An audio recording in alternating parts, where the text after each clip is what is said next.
Lo que encuentran, vamos a poner este tiempo en las manos de Dios, hagamos una oración para que sea Él quien nos hable. Mi Dios, te doy gracias porque tu fidelidad y tu misericordia, tú nos tienes esta mañana reunidos en tu nombre. Sabemos que donde hay dos o más reunidos en tu nombre, estás tú. Te agradecemos tu presencia y te pedimos, Padre, que abras tú nuestra mente y nuestro corazón a tu palabra, que tus escrituras nos transformen, que no salgamos de este lugar como hemos llegado, sino que salgamos con un mensaje claro de parte tuya para ponerlo en práctica. Bendice a tus hijos e hijas y glorifícate en este tiempo, mi Dios, te lo pedimos en tu precioso nombre. Amén y amén. Bueno, el tema de esta mañana está titulado Viviendo en el Espíritu, y es justamente lo que trata el capítulo 8 de Romanos. Vamos a leer del verso 1 al 11 y luego vamos desarrollando las ideas de qué es lo que Dios nos quiere decir a través de esta porción. Y dice así: ahora pues, ninguna condenación hay para los que están en Cristo Jesús, los que no andan conforme a la carne, sino conforme al Espíritu. Porque la ley del Espíritu de vida en Cristo Jesús me ha librado de la ley del pecado y de la muerte. Porque lo que era imposible para la ley, por cuanto era débil por la carne, Dios, enviando a su Hijo en semejanza de carne de pecado, y a causa del pecado, condenó al pecado en la carne, para que la justicia de la ley se cumpliera en nosotros, como no andamos conforme a la carne, sino conforme al Espíritu. Porque los que son de la carne piensan en las cosas de la carne, pero los que son del Espíritu en las cosas del Espíritu. Porque el ocuparse de la carne es muerte, pero el ocuparse del Espíritu es vida y paz. Por cuanto los designios de la carne son enemistad contra Dios, porque no se sujetan a la ley de Dios, ni tampoco pueden. Y los que viven según la carne no pueden agradar a Dios. Mas nosotros no vivimos según la carne, sino según el Espíritu, si es que el Espíritu de Dios mora en ustedes. Y si alguno no tiene el Espíritu de Cristo, no es de él. Pero si Cristo está en ustedes, el cuerpo en verdad está muerto a causa del pecado, mas el Espíritu vive a causa de la justicia. Y si el Espíritu de aquel que levantó de los muertos a Jesús mora en ustedes, el que levantó de los muertos a Cristo Jesús vivificará también sus cuerpos mortales por su Espíritu que mora en ustedes. Y todos decimos amén. Amén. Es fácil escuchar, o es común escuchar la instrucción, la recomendación de vivir en el Espíritu. Y todos sabemos, o hemos escuchado alguna vez, que son cosas contrarias, la espiritualidad y la carnalidad. ¿Alguien aquí ha escuchado estos conceptos de espíritu y carne? ¿Sí? ¿Y cuántos de ustedes pueden decir, yo camino en el Espíritu, yo ando en el Espíritu? Ahí en esta parte todos levantan su mano, ¿vale? Voy a preguntar otra vez. ¿Quién se puede decir, yo ando en el Espíritu? A veces no andamos tan en el Espíritu como quisiéramos, sino nos vamos más por el lado de la carne. Pero quiero comenzar a estudiar esta parte pensando en cómo el apóstol Pablo centra la atención. La primera idea que nos muestra, si bien nos va a hablar de la diferencia entre ser carnales o ser espirituales, él no está dando un enfoque negativo ni de condenación o juicio, que es lo que muchas veces nosotros hacemos o permitimos. Cuando nos acercamos a Dios y sabemos que somos culpables de ciertas cosas, podemos acercarnos con cierto grado de condenación, ¿no? Pensando que Dios va a estar muy molesto con nosotros, o cuando alguien nos hizo algo, venimos a Dios pensando o esperando que el Señor lo ajusticie y le dé duro, y esa no es la perspectiva que Dios tiene o que Dios nos muestra acerca de la relación entre el Espíritu y la carne que nosotros deberíamos tener. La primera idea que vamos a hablar, el primer gran mensaje que nos da es que no hay condenación para nosotros. ¿Ves el primer punto? ¿No están los títulos? Ahí están. No están. Ok, no se preocupen. La primera idea que vamos a revisar es: no hay ninguna condenación. Voltea con la persona que tienes a tu lado y dile: no hay ninguna condenación para ti. Voltea con la persona que tienes a tu lado y dile a alguien: no hay ninguna condenación. O dítelo a ti mismo: no hay ninguna condenación. No hay ninguna. Todos ustedes que conocen al Señor, todos los que estamos aquí que conocemos al Señor, ya no tenemos condenación. ¿Cuántos de ustedes siguen pecando? Todos. ¿Quién peca a diario? Todos. ¿Quién acaba de pecar antes de entrar a la iglesia? Todos. Todo lo que hacemos que no agrada a Dios es pecaminoso, es malo, pero nosotros podemos tener una certeza: si bien no somos perfectos, para ti y para mí no hay ninguna condenación. Una vez que Dios en su infinita misericordia nos ha rescatado, nos concedió el conocerlo, el arrepentirnos y el creer en Él, ya estamos del otro lado. No somos mejores que los que no conocen al Señor.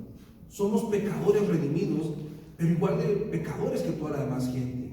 Pero pecadores ahora con una responsabilidad de andar en el Espíritu y no en la carne.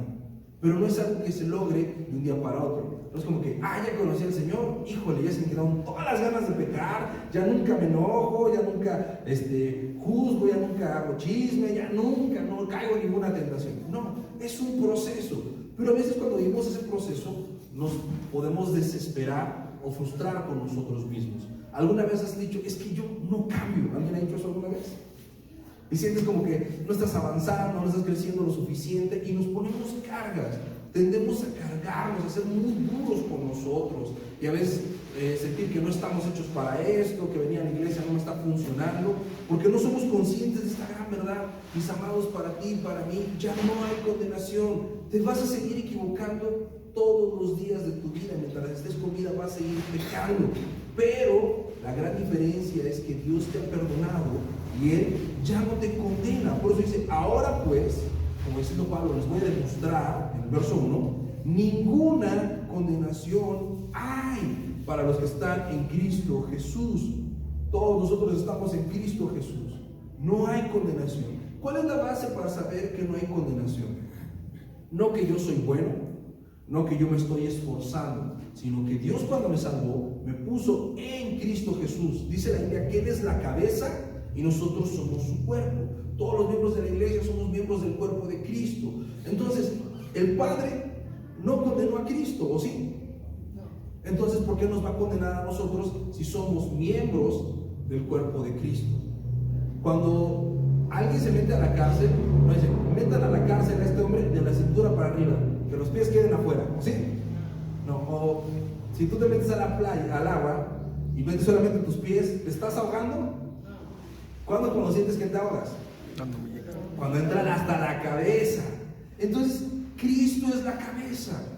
Si Cristo no fue condenado, si Cristo vino a este mundo y vivió una vida perfecta y el Padre no le condenó, sino por el contrario, lo glorificó, y tú y yo somos parte de Cristo, eso es lo que Dios tiene para nosotros. Debemos entender que Dios no tiene una actitud negativa hacia sus hijos, todo lo contrario. La actitud de Dios siempre para sus hijos es una actitud clemente, misericordiosa y bondadosa. Todo lo que Dios haga con nosotros y permita que nos suceda, lo va a hacer con ese objetivo, mostrarnos su amor, porque a ti y a mí ya no nos toca la condenación, ya fuimos libres de esa parte. Aun cuando nos equivocamos y aun cuando pecamos, no nos toca la condenación.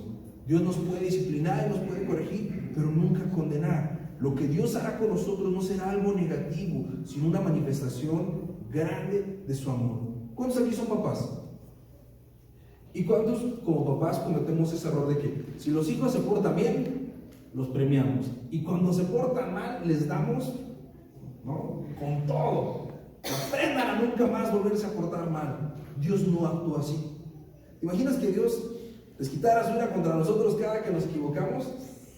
No, ya estuviéramos fritos. Pero Él es un Padre bueno, paciente y misericordioso.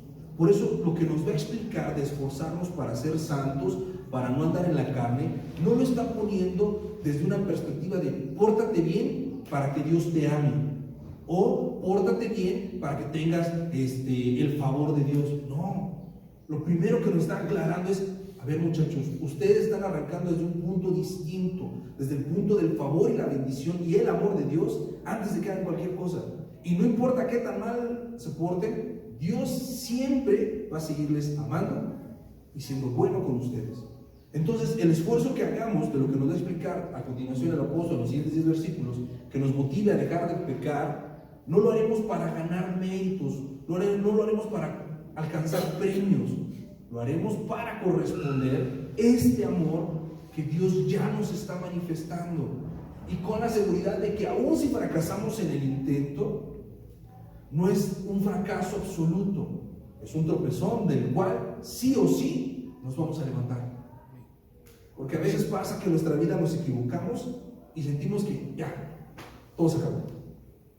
Nos ocurre algo negativo, sentimos que es el final de nuestra vida. No, para ti y para mí que estamos en Cristo, ninguna condenación hay.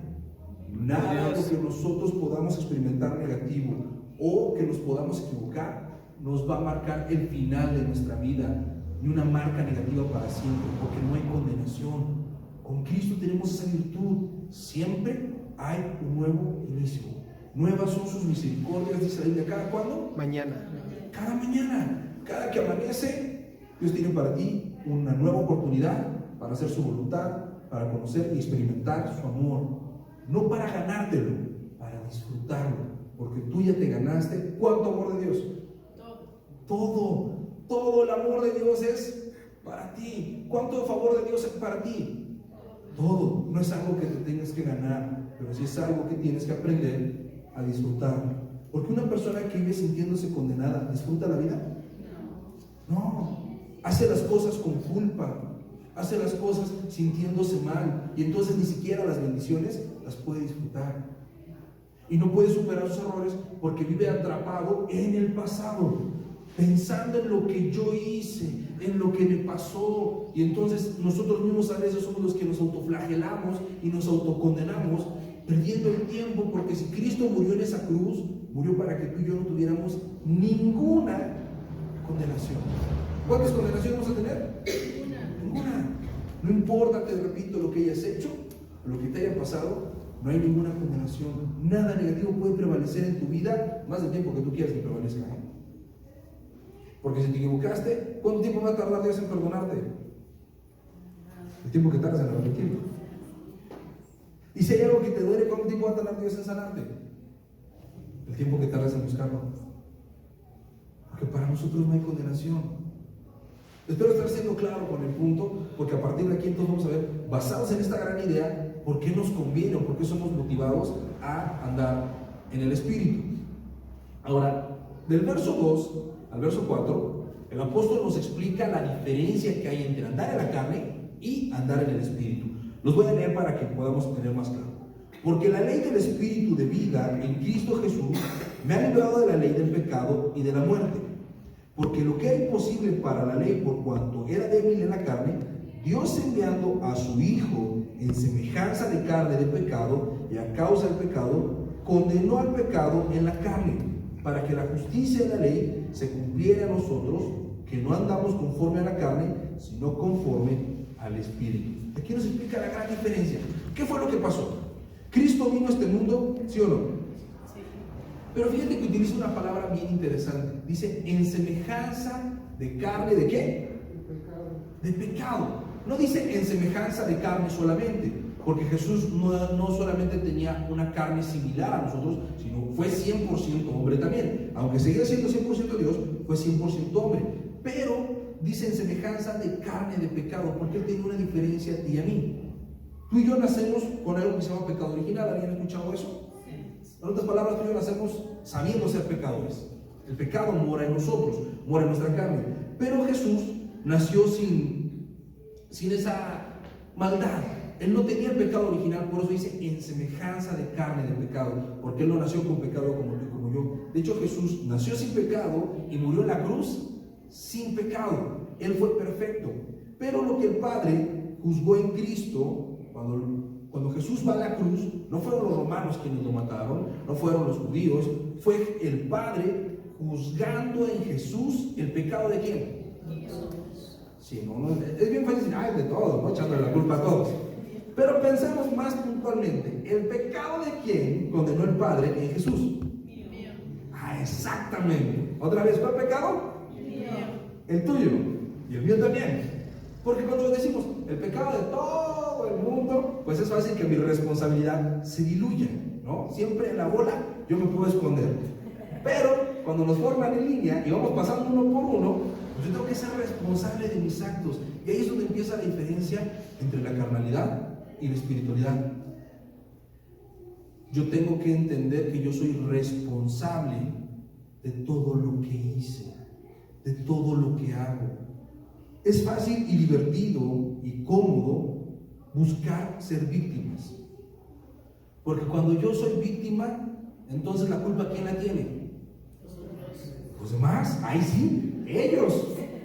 No, hasta podemos buscar un enemigo favorito y ese desdichado o esa pelafustana tiene la culpa de que yo sea como soy, ¿no? Pero cuando yo soy responsable de mis actos, cuando dejo jugar el papel de la víctima, yo entiendo que yo me he equivocado. Yo entiendo que yo soy un pecador. Y si yo me equivoco, yo soy un pecador, yo tengo una necesidad: ser libre de ese pecado, ser libre de esos errores, suplir esa necesidad, quitarme de encima esa carga. Hay un gran contraste entre la carne y el espíritu. La carne me lleva a hacer cosas malas. ¿Cuántos de ustedes saben cuál es el pecado en el que más caen? No me lo digan, no quiero mirarlos diferente, solamente piensa en el pecado en el que más caes, ¿sale? ¿Eres víctima de lo que estás haciendo? No. ¿Alguien te obliga a pecar? Te sientan en una silla, te pone una pistola, órale muchacho, a pecar. No, ¿por qué pecas? Por gusto. Pecar te produce placer. Esa es la característica del pecado. No hay un solo pecado que no produzca placer, porque si no, no lo haríamos. Si no, mensos no somos, ¿no? Pecadores sí, pero mensos no. Pecamos por gusto. Pero cuando tenemos que asumir la responsabilidad del pecado, generalmente buscamos a quién transferirle esa responsabilidad. La Biblia dice que tenemos que perdonar. Entonces el rencor y el odio son pecados. ¿Y el rencor y el odio en dónde lo sientes? ¿En el espíritu o en la carne? En la carnota. ¿Sabes que las emociones se sienten en la panza? No se sienten en el corazón no puede sentir, pero sí lo sentimos en la panza. Entonces, cuando tú ves a alguien que te cae gordo, ¿dónde se mueve? ¿No? O sea, sientes el hueco en el estómago. ¿Alguien ha pasado? ¿No sientes el hueco en el estómago? O que te enojas y haces el entripado, ¿no? Le dices. Cuando tú guardas resentimiento y cuando tú guardas odio, te justificas, o solemos justificarnos de la siguiente manera: es que ella, o es que él, o es que ellos me hacen tal o cual cosa. Acabamos de pasar Navidad y Año Nuevo, y siempre es como agridulce, ¿no? La mezcla de las emociones cuando se junta la familia, porque están los que quieres mucho y te caen bien, y también están esos no deberían de ser ni de mi familia, ¿no? Esos me caen gordos. Y tú justificas que esos te caigan gordos, ¿por qué? Porque son bien payasos, porque me hicieron, porque quién sabe qué. Y tú crees que Dios dice: ay, sí, mi hijo, peque porque ellos son malos. No. La carne es contraria al espíritu. Y Dios nos pide que seamos responsables de nuestros actos. Si el rencor y el odio están mal, lo primero que tendría que hacer yo es entender que yo soy responsable de tenerles rencor o de tenerles odio. Más allá de lo que ellos hicieron, yo soy responsable de lo que yo estoy sintiendo. Ellos no vienen y me inyectan odio, ¿o sí? No, ellos son lo que son, pero la reacción que yo tengo hacia ellos, ¿quién la determina? Yo mismo. Yo mismo soy quien la determina. Hablando de otro pecado, la lujuria, ¿no? Pasa una persona muy guapa en la calle, es muy atractiva, y los hombres dicen: ay, es que ¿para qué se visten así? ¿No? Yo ni la quería ver, pero mira lo que anda enseñando. ¿Quién tiene la culpa?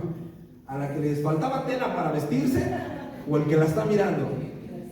El que la está mirando, y a veces no se hace responsable porque dice: es que ellas provocan uno. No, ella no está haciendo nada, es el hombre que la mira quien decide cómo mirarla y cómo reaccionar ante esa persona. Entonces, para entender la gran diferencia entre la carne y el espíritu, lo primero que tenemos que entender es que somos responsables de lo que sentimos y cómo reaccionamos ante el entorno, porque es ahí donde está el pecado. Porque cuando yo determino mis acciones y mis reacciones por lo que siento, voy a pecar. Pero el espíritu es una convicción de saber lo que es correcto. Entonces, supongamos que pasa la persona esta que casi no tenía tela para vestirse, y mi cara me dice: mírala, ¿no? Pero mi espíritu me dice: no la mires. Yo tengo la capacidad de elegir a quién le hago caso. Sí. Entonces, si veo que va pasando con poca ropa y yo para el otro lado, Yo elegí el espíritu y no la carne. Aunque yo sentía ganas, aunque mi carne me hizo sentir algo, yo pude decirle no. Esa es la gran diferencia entre la carne y el espíritu. La carne es hacer lo que yo siento y el espíritu es hacer lo que sé que es correcto. La capacidad de elegir entre lo bueno y lo malo, aun cuando lo malo me produzca mucha satisfacción, aun cuando lo malo me haga sentir muy bien, yo sé que es incorrecto y Cristo pagó por mis pecados precisamente para mostrarme esta libertad, para darme esta capacidad de yo poder dejar de hacer el pecado. Hay una gran diferencia entre la carne y el espíritu. La carne es lo que se siente de forma irracional. El espíritu es la convicción que nos lleva a hacer lo correcto. Piensa tú, ¿eres de los que piensa antes de hablar o los que hablan sin pensar? ¿Eres de los que accionan o de los que reaccionan? Alguien que reacciona es, conforme pasan las cosas, ¡pum!, actúan. El que acciona piensa, medita, valora, analiza. Y a veces nos dejamos llevar por las emociones. Y cuando tú te dejas gobernar por las emociones, serás un gran pecador. Y tienes que ser responsable de eso. ¿Tu pecado es responsabilidad de quién?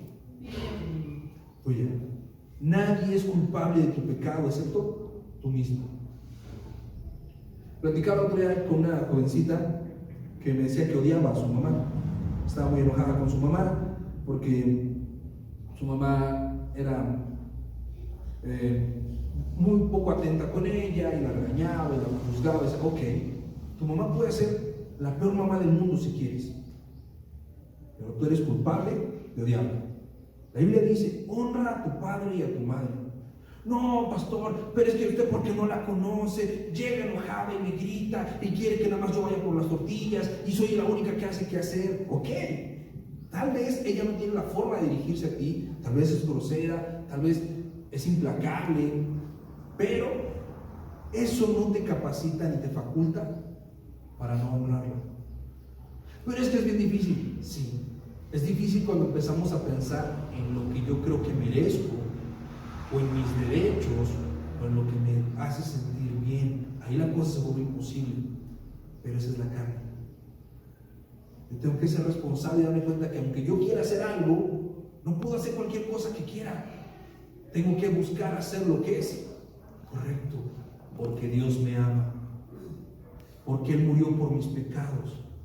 Cuando Cristo muere por mis pecados, Él me da la capacidad de hacer lo correcto, porque dice, la ley del pecado vivía en nosotros, pero ahora por la ley del Espíritu somos vivificados. Cuando Cristo te salvó, te regaló una capacidad que antes no tenías, la capacidad de decirle no al pecado. Dios no te condena porque peques, pero sí te pide que seas responsable de tus actos, porque Él te ha dado el poder para decirle no al pecado, para decirle no a la carne y sí al espíritu. Tenemos que andar y vivir en el espíritu. Todos somos responsables de nuestros actos. Yo puedo decidir vivir la vida para satisfacerme a mí mismo, o decidir vivir la vida para hacer lo que debo hacer, bendiciendo a quienes me rodean. Todos aquí tenemos familia, ¿sí o no? Sí. ¿Quién creó la familia? Dios. Dios. Dios le dio un diseño, Dios le dio un propósito. Y todos los miembros de esa familia, sin importar el rol que juegues, todos los miembros de esa familia tenemos dos opciones: vivir de forma egoísta o vivir para los demás. Cuando yo vivo de forma egoísta, sí o sí voy a estar lastimando a los demás miembros de la familia. Pensamos en un hijo que llega a la adolescencia. Yo sé que aquí no hay ninguno, ustedes no conocen a nadie de esos, pero pensamos en un joven que llega a la adolescencia y ve que se les mete el diablo y se deschaveta, ¿no? Y empieza a dejar de vivir para la familia y ya nunca está y nunca habla con nadie y empieza a tener malas amistades y se va y anda de fiesta y empieza a tomar y empieza a fumar. Esa actitud, él dice, es mi vida, yo quiero vivirla. Empieza a vivir de forma egoísta según lo que siente y según lo que piensa. Pero esa actitud que él cree que no lastima a nadie, porque no le pide a nadie, ni se está robando nada, y no le pega a nadie cuando toma, eso que él dice, no le hago daño a nadie, ¿realmente no le hace daño a nadie? Claro que le hace daño a alguien. ¿A quién? A la familia, porque él cumple un propósito o está en esa familia para cumplir un propósito espiritual. Pero cuando ese joven se deja llevar por la carne, inmediatamente va a perjudicar a todos. Ahora pensemos en un papá que la tiene más pesada. ¿Cuántos somos papás acá? Papás hombres. Porque las mujeres tienen un papel, pero el papel más complicado de la familia es el del papá hombre, porque somos puestos por cabeza. ¿Quién tiene que ser el mayor ejemplo de la familia? La cabeza. Y a veces somos el mayor ejemplo, pero de lo que no se debe hacer, en lugar de ser el mayor ejemplo a seguir, porque el hombre tiene que ser responsable, tiene que ser protector, tiene que ser proveedor, tiene que ser ejemplo, tiene que ser el hombre más espiritual, para enseñar a su esposa a ser espiritual, para enseñar a sus hijos a ser espiritual. Pero cuando el papá no es espiritual y actúa por la carne, empieza a ser desobligado, perezoso, ausente, cuando no le dedica tiempo a los hijos, cuando no lleva a la familia a la iglesia, sí o no, afecta a toda la familia. Porque se vuelve egoísta, actúa para él, obra en la carne y entonces daña a todos los demás. Ahora, ¿cuántas son mamás acá? Ahí les va también. No nomás a los hombres. La mamá tiene la función de ser el eje de la familia, ese núcleo conector. Pero cuando la mamá está amargada, enojada o afanada, que aquí no pasa en los lados, y cuando está con los hijos, en lugar de escucharlos y hablarles con amor, está enojada y hagan esto, y solamente es la mamá militar que se la pasa dando órdenes, en lugar de involucrándose con los hijos. Y cuando llega el marido, en lugar de buscar la comunión, son reclamos, quejas y todo ese tipo de cosas negativas, ella está actuando egoístamente, porque está reclamando sus derechos, su lugar, su atención, y actuar en la carne sí o no va a perjudicar a toda la familia.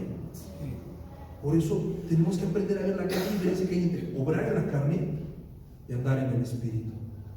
Obrar en la carne te puede traer placer, sí, pero es momentáneo, y a futuro no deja nada bueno, nada bueno. Andar en el espíritu no produce placer momentáneo, pero a futuro da la mayor satisfacción de la vida. Si tú decides ser un buen padre, una buena madre, un buen hijo, esa satisfacción y lo que tú estás sembrando en el espíritu, ¿cuándo lo vas a cosechar? Toda tu vida. ¿Se vale que te hayas equivocado? Sí. ¿Puedes estar luchando para estar bien? Sí. Dios no te condena, pero sí te pide que seas responsable de tus actos, porque tus pecados son responsabilidad tuya. Ahora, a partir del verso 5, vemos que podemos vivir engañados, podemos creer que estamos agradando a Dios cuando vivimos en la carne. Del verso 5 al 8 dice: porque los que son de la carne piensan en las cosas de ¿qué? De la carne, pero los que son del Espíritu en las cosas del Espíritu. Porque el ocuparse de la carne es muerte, pero el ocuparse del Espíritu es vida y paz. Por cuanto los designios de la carne son enemistad contra Dios, porque no se sujetan a la ley de Dios ni tampoco pueden. Y los que viven según la carne no pueden agradar a Dios. Y aquí hay un gran engaño en el mundo, Todas esas personas que viven de forma egoísta, que creen que no le hacen daño a nadie y sienten entonces que pueden estar bien con Dios. Hay personas que viven una vida pecaminosa de lunes a sábado y el domingo vienen a la iglesia porque sienten que así equilibran la balanza, ¿no? Pues ya fui yo a escuchar la palabra de Dios, ya Dios me perdona, no hay problema. Los que viven en la carne no pueden agradar a Dios. Es inútil tratar de agradar a Dios cuando vivimos en la carne. Nos dice el verso 5: hay dos cosas, dos maneras de vivir: pensando en las cosas de la carne o pensando en las cosas del Espíritu. Si tú piensas en las cosas de la carne, esas cosas te van a llevar a la muerte. No a la muerte física necesariamente, pero sí a la muerte espiritual, a la muerte de las virtudes, al desastre, por llamarlo de alguna manera. Y si tú estás viviendo según la carne, pensando en las cosas de la carne, vas a tener desastre a tu vida y evidentemente no puedes agradar a Dios. No vas a disfrutar del amor que nos dijo en el verso 1. ¿Cómo es que yo voy a disfrutar de ese amor que me perdona todo? De ese Dios que siempre está para restaurarme, de ese Dios que me levanta de cualquier tropiezo. ¿Pensando en la carne? No. Cuando Voy a tratar de ponerles un ejemplo. Supongamos que yo soy cristiano, no soy cristiano, ¿no? Supongamos que soy cristiano, medio tibio, ¿no? Que soy cristiano que no está como muy convencido de muchas cosas, y entonces entre semana, cuando estoy en el trabajo, hablo en doble sentido como todos mis compañeros, hablo con groserías como todos mis compañeros, me echo el cigarrito después de la comida, miro mujeres de forma indebida como todos mis compañeros, pero como estoy trabajando y llevo dinero a mi casa, yo siento que estoy bien. Y estoy cansado, por eso no veo a mis hijos, ya los veo mi mujer, yo estoy muy cansado, yo voy a llegar a ver la tele, y el sábado no me hablen porque es mi día de descanso, y los domingos pues sí, vengo para acá, porque pues, ¿no? Está bien con el jefe, aplico eso. Esa persona con ese nivel de vida, ¿está disfrutando de las bendiciones de Dios? No. Entre más años viva de esa forma, va a empezar a perder un montón de cosas. Lo primero que va a perder es su familia. ¿Qué esposa va a querer seguir amando a un hombre así? Si nunca dedica tiempo a sus hijos, ¿cómo va a ser autoridad para ellos cuando tengan problemas? Es imposible. Va a perder a sus hijos, va a perder su vida. ¿Y qué consiguió? ¿Qué logró? ¿Qué puede decir? Miren lo que hice con mi vida. Nada. Vivir de forma egoísta solamente nos lleva a la muerte de los sueños, de los anhelos, de las virtudes. Y él no pudo disfrutar tampoco de la bendición de Dios, de ser una persona que bendice a otras, una persona que crece, porque fue egoísta y vivió de forma carnal. Ahora pensamos que yo soy un cristiano, que sí le echa ganas. Estoy en mi trabajo y no me espanto, pero tampoco voy a participar de lo que sé que es incorrecto que hacen mis compañeros, y voy a cuidar mis ojos y no voy a mirar a ninguna mujer de una forma incorrecta. Y aunque esté cansado, yo llego a mi casa y dedico tiempo a mi familia, invierto tiempo con mis hijos, veo cómo van con la escuela, les hablo de la palabra de Dios, voy a mi casa de estudio para estar pensando en las cosas de Dios, para darme cuenta qué estoy haciendo mal y qué tengo que cambiar, y vengo a la iglesia los domingos y empiezo a servirle al Señor. ¿Esa persona va a poder disfrutar de las bendiciones de Dios? Claro, porque a los dos, al que anda en la carne y al que anda en el espíritu, les van a pasar cosas buenas y cosas malas. Pero el que está pensando en las cosas de Dios, cuando le pasen las cosas buenas, las va a disfrutar y las va a valorar mucho. Cuando le pasen cosas buenas, el que está pensando en la carne, así como le vinieron, se van a ir. Y cuando les pasen cosas malas, el que anda en el espíritu va a tener a quién recurrir, en quién confiar. Pero cuando le pasen cosas malas al que anda en la carne, ¿qué esperanza tiene? Ninguna. Es imposible. No porque Dios sea malo, sino porque yo mismo me aíslo y me aparto de ese gran amor que Él nos promete, de que para nosotros no hay ninguna condenación. Un cristiano tiene la vida resuelta, porque la parte más importante de un ser humano es el espíritu. Si seguimos el espíritu, las emociones y la carne van a ir en esa dirección, serán bendecidas. Pero si yo no estoy siguiendo el espíritu, mis emociones y mi carne van a terminar en el desastre. Para que yo pueda realmente agradar a Dios y disfrutar de sus bendiciones, tengo que enfocarme en pensar en las cosas del Espíritu. ¿Y cómo voy a saber cuáles son las cosas del Espíritu? Cuando yo me acerco a Dios a través de su palabra. Yo sé que todos ustedes van a una casa de estudio entre semana, que leen la Biblia, y eso es lo que tenemos que hacer, llenar nuestra mente, porque es ahí donde está el campo de batalla. Llenar nuestra mente de las cosas de Dios, para entonces saber cuáles son las cosas espirituales que me van a llevar a conseguir los milagros, las bendiciones, la vida y la paz, que es lo que nos acaba de decir. Pensar en las cosas del Espíritu es vida y es paz. El que anda en la carne puede tener paz. Y la paz que alcanza es momentánea cuando siente placer. Cuando ya no siente placer, ya no hay paz. Y por eso mucha gente vive preocupándose por el futuro. Si viene la tercera guerra mundial, y si la recesión económica, y si el desempleo, porque están pensando en las cosas de la carne. Pero cuando tú piensas en las cosas del Espíritu, el Espíritu resuelve también las cosas físicas que necesitamos, las emocionales.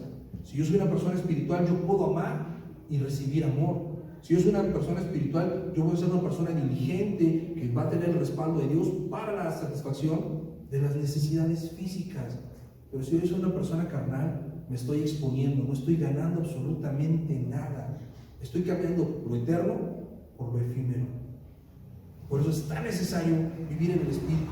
¿Es difícil? Sí, porque se requiere dedicación y paciencia.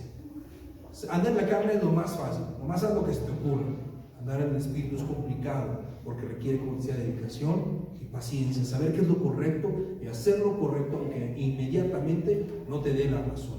No siempre cuando hacemos lo correcto tendremos la razón en el momento, pero el tiempo mostrará que hemos hecho lo correcto cuando estemos cosechando aquello que hemos sembrado. Y por último, el verso 9 al 11 dice: mas ustedes no viven según la carne, sino según el Espíritu, si es que el Espíritu de Dios mora en ustedes. Y si alguno tiene el Espíritu de Cristo, no es de Cristo. Pero si Cristo está en ustedes, el cuerpo en verdad está muerto a causa del pecado, mas el Espíritu vive a causa de la justicia. Y si el Espíritu de aquel que levantó de los muertos a Jesús mora en ustedes, el que levantó de los muertos a Jesús vivirá también en sus cuerpos mortales por el Espíritu que mora en ustedes. ¿Ves? Hasta ese asunto lo tienes resuelto. Andar en el Espíritu no es fácil, pero ¿quién te va a ayudar a andar en el Espíritu? Dios. Cuando tú te dispones a acercarte a Dios, Dios se acerca a ti. La Biblia dice, hay un versículo que me gusta mucho que dice: busca a Dios mientras pueda ser hallado. Todos tenemos luchas, todos tenemos problemas, todos pecamos, todos nos equivocamos, pero para nosotros no hay ninguna condenación. Apóyate en esa base de saber que Dios te ama y que no es el final para tu vida, que las cosas oscuras, adversas y dolorosas que te han pasado no son el final para tu vida. Los peores errores que has cometido no son el final para tu vida.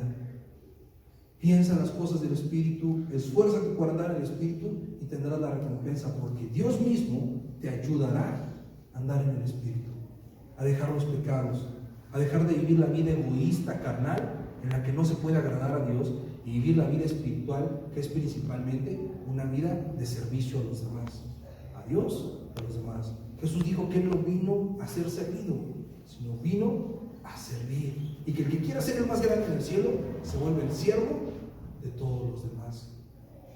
La invitación de esta mañana es precisamente a eso. Analiza tu vida. ¿Estás disfrutando del amor, la gracia y el respaldo de Dios? ¿Hay paz en tu vida? ¿O quizás estás atribulado, con problemas y sin dirección?